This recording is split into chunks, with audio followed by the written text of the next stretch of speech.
Dans cet extrait, l'auteur remet en question notre conception de la vie sur Terre. Il explique que la plupart des disciplines esthétiques considèrent la vie sur Terre comme un moyen ou un passage vers quelque chose de mieux, une échappatoire à l'illusion ou à l'ignorance. De nombreuses religions promettent un au-delà après la mort, mais peu d'entre elles accordent de l'importance à la vie présente sur Terre. Cependant, l'auteur propose une autre vision, considérer la vie ici et maintenant comme un objectif et une réalisation en soi.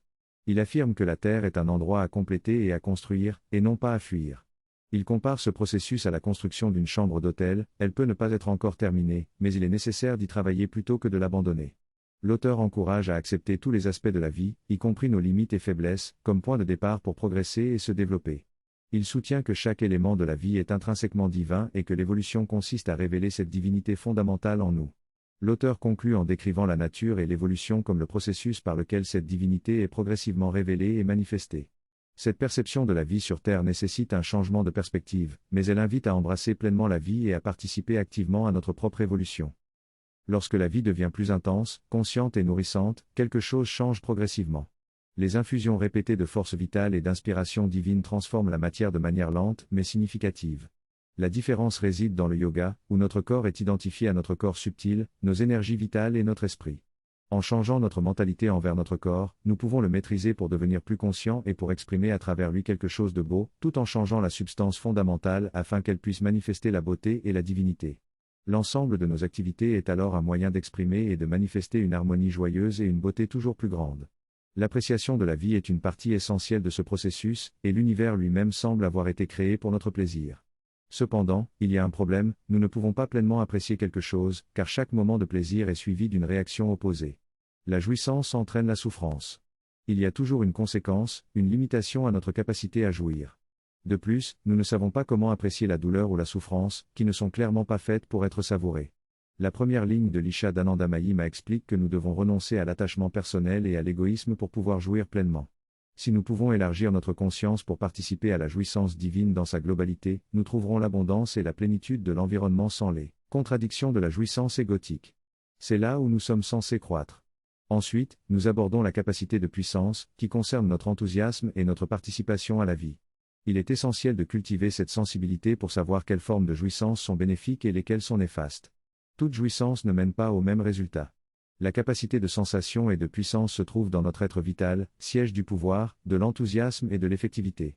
Sans enthousiasme, rien ne peut fonctionner, et notre esprit ne peut pas poursuivre quelque chose si nous n'en éprouvons pas de plaisir. La mère enseigne donc l'importance de participer et de profiter pleinement de notre voyage spirituel. Elle souligne également que c'est dans le vital que la pensée se transforme en volonté et devient une interaction dynamique. Certaines personnes ont de grandes idées mais ne parviennent pas à les concrétiser. Cependant, cet enthousiasme doit être canalisé et compris, car toutes les formes de jouissance ne sont pas bénéfiques. La culture de cette sensibilité est essentielle pour pouvoir exprimer notre véritable potentiel. Une des principales raisons pour lesquelles certaines personnes ont peur de profiter de l'action est la peur d'être piégées.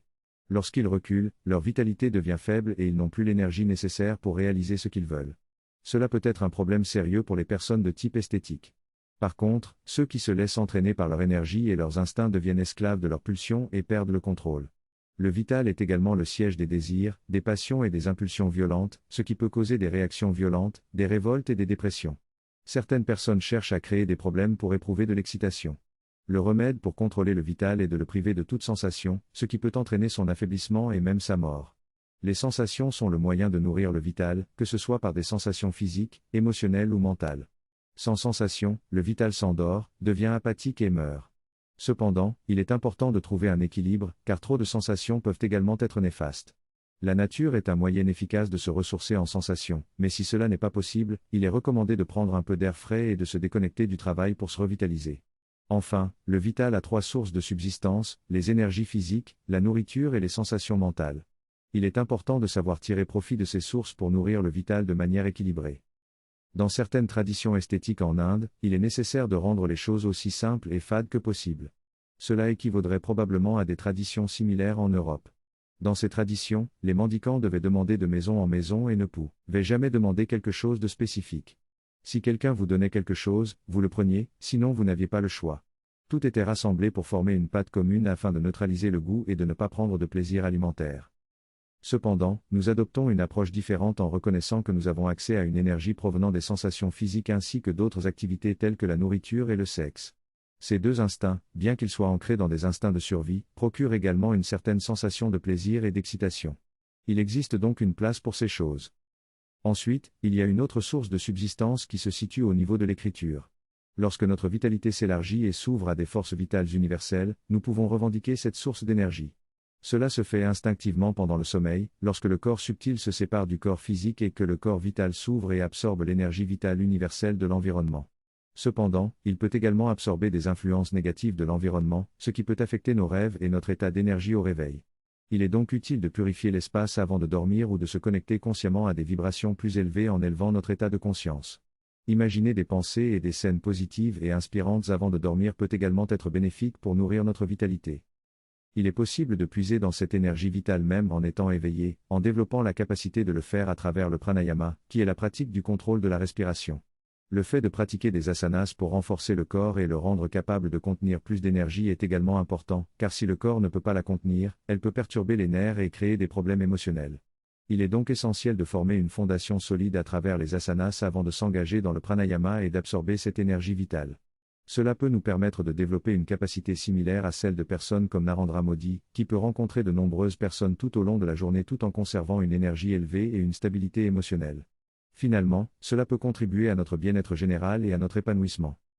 L'énergie vitale est présente partout autour de nous et nous pouvons y accéder en la visualisant et en étant conscients de notre propre bulle d'énergie. Nous pouvons respirer l'énergie universelle en l'absorbant de toutes les directions, puis expulser notre propre énergie personnelle, laissant ainsi circuler l'énergie librement à travers nous. Ce processus nous permet de puiser dans une source infinie d'énergie.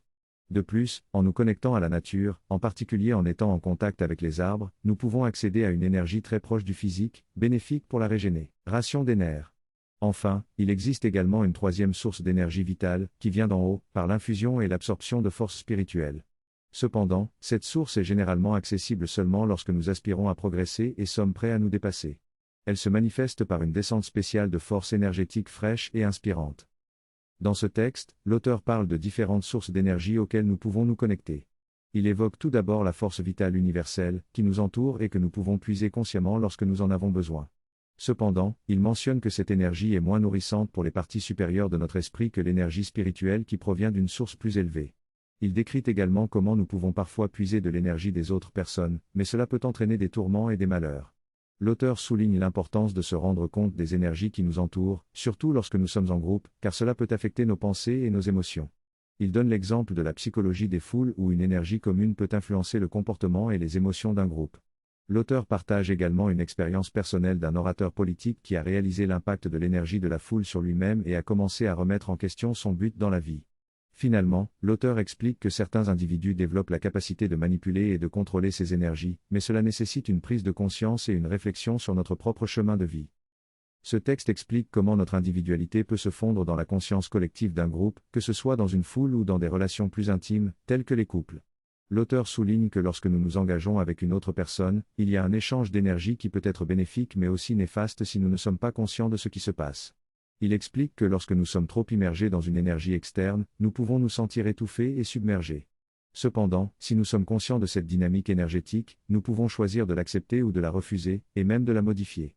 L'auteur recommande de développer une conscience de notre propre énergie et de faire preuve de discernement lors de nos interactions avec les autres. Il souligne également que nous pouvons ressentir cette énergie à différents niveaux de notre aura, et que nous avons la capacité de bloquer ou d'autoriser l'engagement énergétique en fonction de nos besoins. Finalement, l'auteur mentionne que naviguer dans une foule peut être délicat, mais que si nous sommes conscients de l'énergie qui nous entoure, nous pouvons choisir les espaces où elle est moins dense. De même, dans un état de tristesse ou de pessimisme, la présence d'une foule peut nous aider à nous sentir plus upliftés.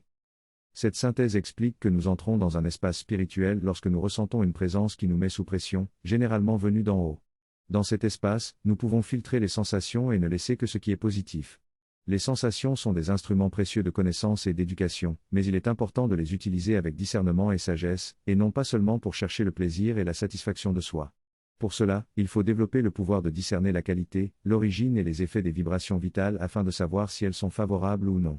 Il est également important de reconnaître et de comprendre l'origine des sensations et de noter comment elles influent sur nos pensées, nos sentiments et nos valeurs.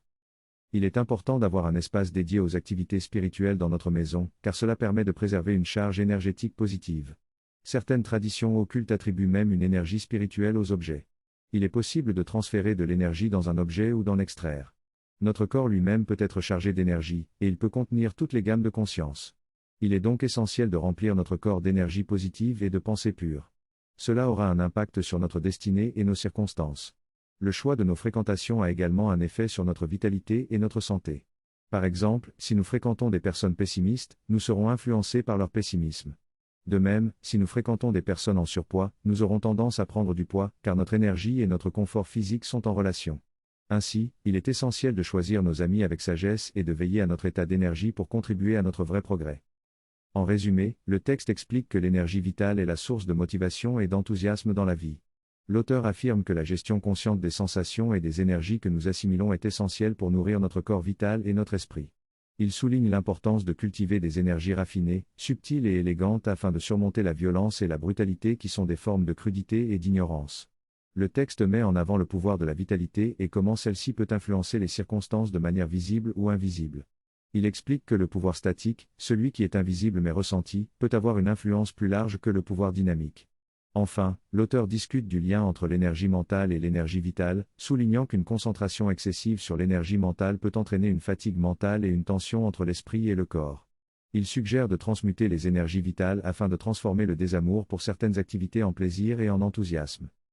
Dans cette discussion, il est mentionné que pour être efficace dans la vie, il est important d'impliquer toutes les parties de soi-même, y compris l'esprit, le vital et le physique. Cependant, cela peut être difficile car nous avons tendance à craindre la libération de notre vital, ce qui peut rendre les choses trop intenses et difficiles à gérer. Par conséquent, il est suggéré de procéder progressivement, en permettant un peu d'enthousiasme et de plaisir, puis en affinant cette expérience au fur et à mesure. Lorsque tout notre être est pleinement engagé, il s'agit d'un cadeau précieux. En ce qui concerne les maladies auto-immunes et les allergies, il est précisé qu'il existe des causes à la fois physiques et psychologiques. Les causes physiques peuvent inclure l'utilisation accrue d'huile, de pesticides et d'autres poisons dans les aliments, ainsi que des modifications génétiques. Il est souligné que les modifications génétiques, telles que les OGM, peuvent être utilisées de manière judicieuse ou abusive.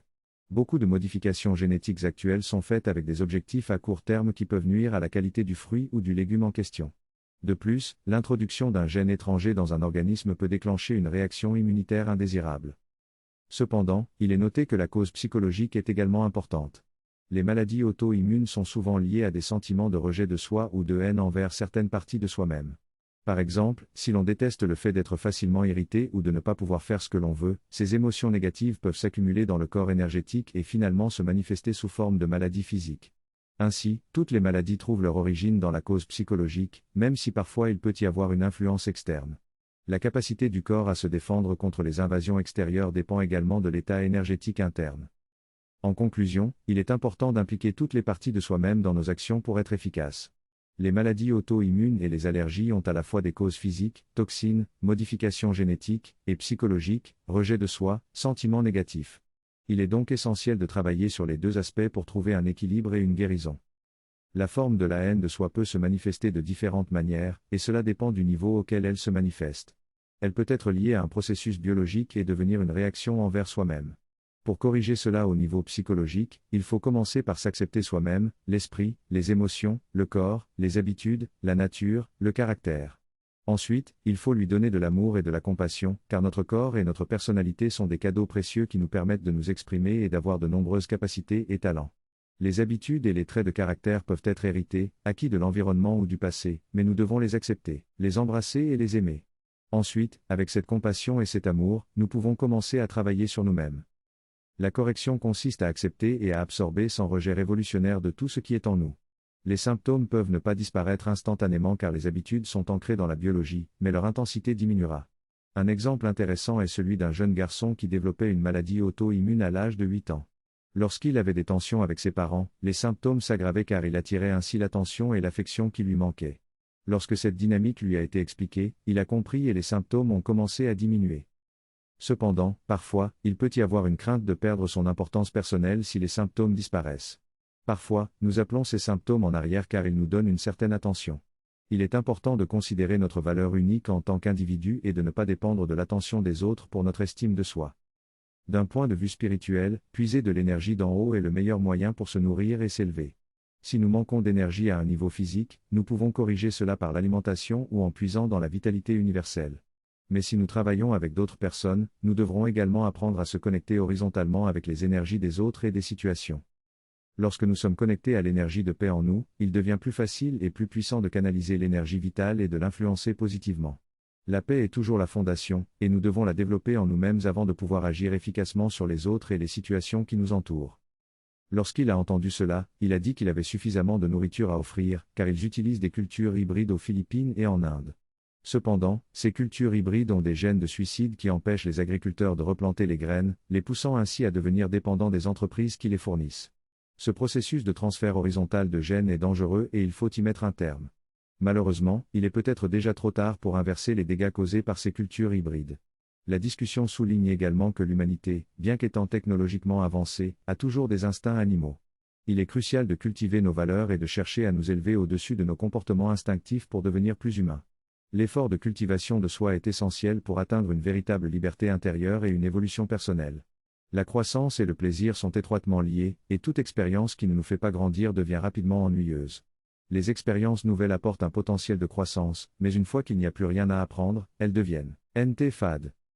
Gagnez essentiellement, donc quand vous allez à une fête, la qualité de l'interaction fait une grande différence pour savoir si cette fête vaut la peine. Cette personne organise toujours de bonnes fêtes, avec des gens intéressants et une interaction enrichissante dont j'apprends toujours quelque chose, donc ça vaut le coup d'y aller. Mais après un certain temps, cette expérience ne suffit plus. J'ai besoin de quelque chose de plus nourrissant. C'est bien, c'est juste une reconnaissance qu'il y a quelque chose en vous qui choisit maintenant, qui indique le besoin de quelque chose d'autre. Ensuite, vous expérimentez pour voir ce qui peut le mieux satisfaire ce besoin. Idéalement, avant de puiser de l'énergie à l'extérieur, vous devriez vous étudier vous-même, au plus profond de votre centre, afin que toute énergie qui entre ne vous influence pas. Vous n'êtes pas un jouet flottant au gré de l'énergie qui vous emporte. En vous recentrant, vous êtes le centre, vous êtes le maître. Ensuite, quelle que soit l'énergie qui arrive, elle tourne autour de ce centre et vous pouvez la contrôler avec une plus grande liberté. Idéalement, vous établiriez également une paix de base dans votre esprit, vos émotions et votre corps, un état d'égalité et d'équanimité, afin de ne pas être influencé. Et alors seulement vous attirerez et vous ne puiserez que l'énergie nécessaire à ce moment-là, que vous pourrez retenir. En poursuivant régulièrement ce processus conscient, vous augmenterez également votre capacité à retenir, ainsi que votre capacité à être. Mais ne vous précipitez pas trop vite, sinon votre vase se renversera et deviendra instable. C'est le processus idéal.